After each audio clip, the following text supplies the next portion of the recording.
Dua kekuatan sepak bola Asia Tenggara Timnas U23 dan Vietnam U23 akan bertemu di final Piala AFF U23 di Stadion Gelora Bung Karno malam nanti. Timnas U23 yakin menang dan tanpa perlu perpanjangan waktu. Sementara Vietnam sebagai juara bertahan juga yakin mampu menekuk Indonesia untuk meraih trofi ketiga Piala AFF U23.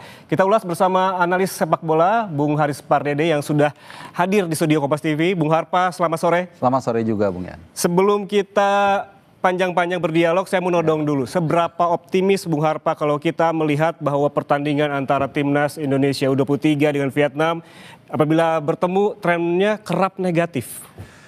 Ya, saya optimis pertandingan ini akan berlangsung seru dan ketat. Itu yang pasti. Kalau saya ditanya atau ditodong tadi apakah optimis menang, chance 50-50. Ya, karena ini berdasarkan dari perjalanan dari kedua tim selama di grup. Tadi teman-teman redaksi sudah menyajikan potongan komentator dari pelatih dari Vietnam. Dia sendiri sudah mengutarakan soal endurance, mungkin Vietnam agak sedikit unggul. Kenapa? Karena mereka pertandingan lebih sedikit satu. Kemudian kita main 30 menit lebih lama karena kita perpanjang waktu saat menghadapi Thailand. Tapi dia juga mengatakan ini adalah soal mental. Nah, kemudian kita ada keuntungan soal tuan rumah. Tapi Vietnam juga punya keunggulan dalam kerja sama tim. Dalam set piece mereka sangat luar biasa, bola-bola mati. Jadi kalau saya lihat ini 50-50. Tapi buat saya yang terpenting adalah bagaimana buat saya pribadi ya, akan lahir pemain-pemain yang matang nanti dan siap mengetuk pintu tim nasional senior. Karena ada beberapa pemain yang kelihatannya punya potensi, Jens Raven. Siapa saja? Jens Raven misalnya, karena ini sendiri saya todong Patrick Kluivert waktu di FC House di Kuala Lumpur. Saya tanya, termasuk juga dengan asistennya Sofian, saya tanya kira-kira ada nggak mungkin Jens Raven masuk menggantikan Ole. Dia bilang maybe gitu, dan dia bilang setelah ini saya akan langsung ke Jakarta nonton U23, dan memang dia lakukan kan. Jadi itu yang terpenting buat saya. Kemudian juga ada saya nggak tahu mungkin Muhammad Ferrari, mungkin Arkan Fikri atau Raihan Hanan atau Donitri yang tentunya kalau kita sepakat lebih penting bagaimana pemain ini bisa membantu tim nasional senior untuk nanti round 4 di Saudi. Kalau kita tadi bahas mengenai sejarah Indonesia melawan Vietnam kerap negatif, sebetulnya apa saja sih yang bisa dipelajari dari permainan Vietnam? Kalau kita nonton begitu ya, Vietnam sebelumnya tuh permainannya tegas, menyerang begitu. Apa yang harus dipelajari dan diantisipasi? Ada dua hal secara umum yang harus diantisipasi oleh pasukan Vandenberg kalau kita setiap berhadapan dengan Vietnam. Satu, masalah mental. Masalah mental itu apa? Mereka ini sangat paham karakter Indonesia, gampang dipantik emosinya. Makanya dulu era Park Hang-seo itu kita paling gampang dikalahin. Kenapa? Bukan soal materi menurut saya, walaupun waktu itu tanpa diaspora. Karena setiap konferensi pers, H-1, Park Hang-seo itu selalu bikin statement yang bikin kuping kita merah. Kemudian diamplifikasi oleh netizen, didengar oleh pemain, kemudian mereka emosi. Tapi itu mulai hilang di era Trozier. Ya, dia nggak paham situasi seperti itu, sehingga para pemain kita lebih tenang. Itu yang pertama. Makanya waktu itu kalau kita ingat, di Piala Asia Senior saat kita menang 1-0, itu kan gara-gara kita justru dilanggar streak sehingga akhirnya dapat penalti. Itu yang pertama. Jadi soal mental kita jangan gampang terprovokasi. Timnya Vandenberg harus ngasih masukan nih ke pemain. Jangan dipancing. Nanti pasti stress talk tuh ada ya. Nah, itu yang pertama. Yang kedua soal permainan. Kalau kita lihat 7 gol yang tercipta selama 3 pertandingan, 2 di grup dan 1 di Filipina, lawan Filipina di semifinal, itu dari 7 gol 6 diawali dari crossing, Mas. Dari crossing, apakah crossing bola hidup, ataukah dari tendangan penjuru, dan 4 diantaranya dari 7 gol itu, 4 itu dari sundulan. Dan itu banyak lagi peluang-peluang yang dari sundulan yang ditepis, yang dianulir, dan lain-lain. Artinya secara umum kita sudah bisa melihat nih, seperti apa gaya bermain dari Vietnam, dan saya yakin pasukan Vandenberg, pelatih Vandenberg sudah mengantisipasi itu. Kalau kita melihat karakter dari Vandenberg ini kerap sekali menerapkan pola-pola yang bisa dibilang quote unquote tanda kutip ajaib begitu. Kita lihat di dua pertandingan sebelumnya melawan Malaysia dan juga Thailand gitu. Kerap melakukan pertukaran pemain yang memang banyak yang bilang tidak pada tempatnya begitu. Pendapatannya seperti apa? Memang netizen tidak salah dalam menilai ya. Tapi ketika kita sering mengikuti konferensi pers, menanyakan langsung ke orang yang bersangkutan, kadang-kadang itu bukannya asal-asalan begitu. Saya sedikit masih mau flashback ke Piala Asia Senior saat kita kalah 3-1 dari Jepang. Saat itu kalau kita masih ingat, Elkan Bagot itu di 10 menit terakhir disuruh maju di depan. Seperti Muhammad Ferrari saat kita menghadapi Thailand. ketika di mix zone saya bertanya dengan Sintayong saat itu pelatih timnas, ini spontan atau by design? Dia bilang by design. Memang kita kadang-kadang menyiapkan juga alternatif kalau buntu. Dan kebetulan saya nggak meliput untuk yang U23 kali ini ya. Tapi itu menarik untuk dikatakan atau ditanyakan ke Vandenberg. Apakah Muhammad Ferrari, mungkin itu dimasukkan Mas Yan, emang sengaja atau spontan aja salah-salahan? Saya yakin nggak. Makanya ketika dia ada di depan, fungsi dia tuh ada dua. Sebagai distraction dan juga mungkin sebagai goal getter. Dan saya pikir setelah itu kan dia akhirnya berhasil. Jens Raven jadi ada ruang untuk menanduk bola dan akhirnya satu sama. Bung Harpa sempat membahas mengenai prediksi line up dan juga formasi. Kami memiliki data grafisnya yang bisa ditampilkan. Karena memang sebelumnya di pertandingan sebelumnya ada Akhan Fikri yang absen begitu dan diprediksi pada permainan kali ini akan dimainkan begitu oleh Vandenberg. Anda melihat prediksi starting line up di timnas U23 yang ditampilkan ini seperti apa? Ya, mungkin kalau kita bisa mulai dari belakang ya, M. Ardiansyah sudah membuktikan kapasitasnya. Dia sebagai penjaga gawang yang cakap ya, dalam bukan hanya soal shot stopping tapi juga bagaimana dia build up serangan. Kemudian kalau saya duet CB ini akan menjadi milik Kakak, ya Kadek dan Kakang. Ya kan kebetulan pelatih lawan ini, pelatih Vietnam, Kim ini juga pernah menjadi pelatihnya Kakang saat di Asian All Star pas lawan MU waktu itu. Jadi mungkin nanti ada nostalgia sedikit. Nah di kiri saya setuju nih. Jadi Donitri kembali kembalikan posisinya sebagai LB.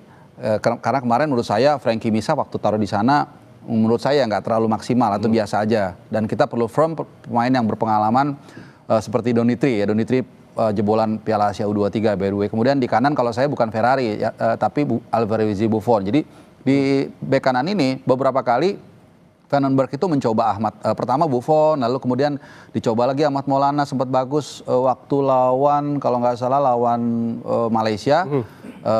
Kemudian bagus, tapi kemudian pas jadiin starter kemarin lawan Thailand kurang lagi. Begitu dimasukin Buffon bagus. Jadi menurut saya Buffon. Nah, kalau kita melihat antara pasangan Ferrari ini bisa dibilang Kadek dengan Ferrari ini pemain senior begitu yang sudah malang melintang di lapangan begitu. Apakah kalau melihat line up ini justru tidak ideal pasangan ini? Karena dari awal pun kelihatannya Vandenberg sudah mempercayai duet Kadek dan juga Kakang. Jadi saya rasa ada pameo dalam teori perang itu don't change your main gun in the middle of the war. Jadi kalau tiba-tiba dipasangkan dengan duet yang baru, takutnya mereka shaky begitu. Kecuali memang mungkin absen ya, misalnya Kakang yang nggak bisa main. Jadi kalau menurut saya sih tetap Kakang sama Kadek, kemudian di kanan Buffon. Nah kalau kita mungkin dorong ke tengah sedikit, tadi Mas Yan sudah menyebut Mas Arkan Fikri. Arkan Fikri ini 50-50 lah. Karena terakhir dikatakan sebenarnya dia sudah pulih, tapi mungkin pasca traumatic injury itu yang mungkin belum dapat. Jadi kalau buat saya, kalau itu membahayakan karir dia, mendingan leave him alone. Jadi nggak usah dipasang daripada dia dipaksakan main, kemudian walaupun kita juara, kemudian dia ntar kambuh lagi. Sayangnya banyak partai-partai atau kompetisi yang penting menunggu di depan. Misalnya September nanti ada kualifikasi Piala Asia U23 tahun 2026 itu kan awal September. Dia kan pasti diperlukan. Bahkan kita nggak pernah tahu tim nasional senior kita yang nanti akan bertanding Oktober mungkin memerlukan dia. Jadi buat saya yang terpenting adalah karir dia. Kalau untuk di trio di depan saya pikir kalau memang Raven sembuh itu trionya udah pas banget. Apabila belum sembuh total sebaiknya tidak diturunkan di laga nanti ya karena memang karirnya masih panjang begitu. Apabila memang kembali tidak diturunkan, apakah formulasinya akan sama dengan saat melawan Thailand kemarin? Nah, ada beberapa opsi yang saya baca juga dari lini media massa, dari platform sosial media dan juga diskusi dengan teman-teman. Dion ini kan membelah opini ya, which is nice saja. Yang penting kita jangan menghujat, itu yang nomor satu. Kalau trio lini tengah mungkin Robby Darwi sudah firm ya, karena kita memang membutuhkan holding satu. Nah siapa nih temennya? Kalau Tony memang balik, mungkin saya rasa Tony pas untuk mengisi. Kenapa? Dia juga selain kuat dalam bertahan dan menyerang, dia juga punya tendangan shoot dari luar kotak penalti yang bagus. Nah satu lagi pertanyaannya siapa kan? Bisa Dion, bisa juga Brandon Schoenemann. Brandon Schoenemann ini menurut saya juga menarik ya. Kebetulan ayahnya kita semua mungkin tahu, Timo Schoenemann. Punya visi bermain yang sangat bagus, naluri bertanya juga oke. Jadi ini nanti akan kembali kepada preferensi pelatih. Dia akan lihat secara mental, karena kan kalau kita di ruang ganti itu pelatih pasti bisa ngelihat kan. Mungkin fisik kita tahu, tapi mental mungkin pelatih lebih tahu mana yang akan lebih fisik pas diturunkan. Dan juga mental yang harus diperhatikan. Kalau kita melihat pola permainan dari Vietnam ini sebetulnya 11-12 dengan Thailand, penyerangannya, agresivitasnya. Dan kita lihat juga pemain kunci dari Vietnam ini. Sebenarnya siapa saja yang perlu diwaspadai? Melihat pemain ini yang mumpuni begitu dan juga jadi ancaman bagi timnas Indonesia. Anda melihatnya seperti apa pemain kunci Vietnam, Quang Phat Khang nih, kapten tim? Ini pasti salah satu pemain yang paling harus diwaspadai ya. Ini pemain yang punya kecepatan juga, main di posisi kiri kan kita lihat, dan ini teman-teman redaksi sendiri sudah memberikan satu detail ya, 21 cap bersama tim nasional senior. Jadi memang nggak kaleng-kaleng juga. Agak mirip-mirip dengan prototipe tim nasional kita. Ada beberapa pemain yang sudah membela tim nasional senior. Tapi seperti yang saya katakan tadi, crossing mereka adalah nomor satu senjata andalannya. Kalau crossing mereka bisa kita patahkan dan kita bertumpu nanti mungkin sama Donitri maupun Buffon atau siapapun yang ditaruh di bek kiri dan bek kanan, maka mungkin 60-70% kita bisa mematikan serangan dia. Karena itu tadi, 6 dari 7 gol mereka itu berawal dari crossing. Either itu dari corner kick ataupun dari crossing open play. Oke, lihat selanjutnya pemain yang harus diwaspadai dari Vietnam. Ini ada Nguyen Dinh Bach. Posisinya penyerang, ini kalau ini seperti apa? Iya, ini sama, ini udah jelas dia punya kapasitas dalam finishing.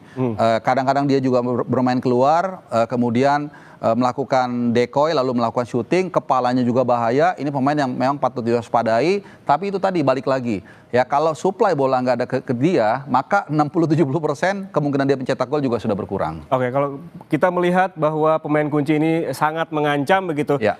Bagaimana untuk lini pertahanan Indonesia? Anda melihat tadi pasangan tadi seharusnya diprediksi tadi ada yang diganti begitu. Ya. Sementara Vandenberg sendiri pernah mengatakan harus memperkuat lini pertahanan yang menjadi fokus utama saat ini. Ya, sebenarnya kalau untuk lini pertahanan saya nggak terlalu khawatir ya, karena kalau kita lihat di luar Brunei lah, itu kita 2 pertandingan kan cukup solid ya pertahanannya. Bahkan lawan Thailand pun kita lihat secara organisasi maupun secara individu kita bermain sangat baik. Secara individu, Kadek Arel misalnya kita lihat 2 kali dia melakukan blocking yang sangat penting. Mungkin blockingnya itu kalau diibaratkan striker seperti mencetak gol ya. Kemudian duet mereka sudah kompak seperti yang saya katakan tadi, nggak usah dirubah-rubah lagi. Dan bahkan kita juga punya pemata serangan pertama dalam diri Dobby Darwish. Jadi saya pikir untuk pertahanan kita aman, yang penting tinggal bagaimana kita nanti bisa mencetak gol. Tapi kalau kita berbicara tidak usah diubah-ubah lagi, tapi kita selalu melihat bahwa ciri khas dari Vandenberg itu selalu sering mengubah-ubah pemain begitu. Dan kalau kita melihat juga di lini depan, sempat secara belak-belakan Vandenberg bilang bahwa lini depan kita tumpul. Menurut Anda? Ya itu betul. Ya kita bisa melihat sendiri bagaimana sekali lagi lawan Brunei itu nggak usah dihitung lah ya. Kemudian kita dua lawan berikutnya di grup itu kita tidak bisa mencetak gol oleh pemain kita. Memang satu ada kita lawan Filipina menang 1-0 tapi melalui gol bunuh diri. Itu pun lewat lemparan ke dalam, which is sebenarnya nggak masalah juga. Cuman akhirnya kan itu menuntut kita untuk lebih tajam lagi. Makanya ketika menghadapi Thailand kita kesulitan. Untungnya Vandenberg di tengah pertandingan berani melakukan improvisasi sehingga akhirnya mencetak gol. Jadi sekali lagi tantangan kita nanti adalah bagaimana kita pertama melihat Jens Slaven dulu, apakah fit, dan kedua apakah kita kemudian bisa mencetak gol bukan hanya dari Jens Slaven tapi juga dari second line. Oke, berhubung waktu kita terbatas nih, Bung Harpa, saya langsung todong saja. Tadi di awal ditodong, di akhir ditodong juga. Prediksi skor. Prediksi skor kelihatannya 0-0 dan akan adu penalti. Dan akan adu penalti lagi. Dan kita menang. Oke, seperti yang terjadi di laga sebelum melawan Thailand ya. Iya. Baik, terima kasih Bung Haris Parede, pengamat sepak bola atas waktunya bersama kami di Breaking News Kompas TV. Dan saudara, demikian Breaking News Kompas TV terkait jelang final AFF U23 Timnas Indonesia melawan Vietnam. Terima kasih atas kebersamaan Anda. Saya Yan Rahman, sampai jumpa.